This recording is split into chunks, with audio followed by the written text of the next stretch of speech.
5240 and 30, 111th Avenue Northeast, Kirkland.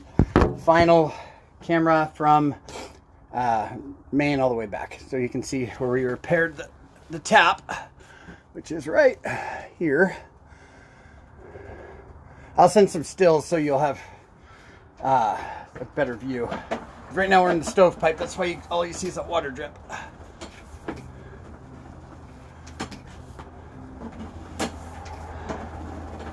And then just a little repair.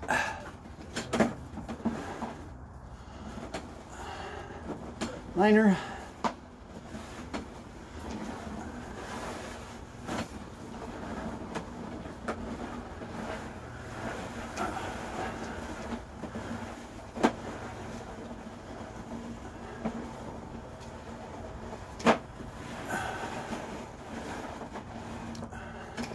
And as you can see, I lipped it right into your repair.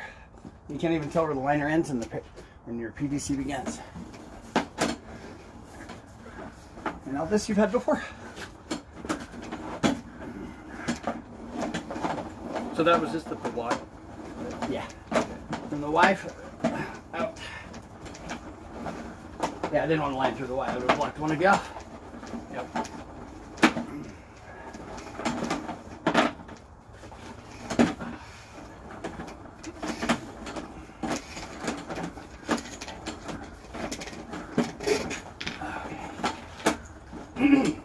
I got a good whiff of concrete dust when I was cutting the pipe. I just won't leave my lungs.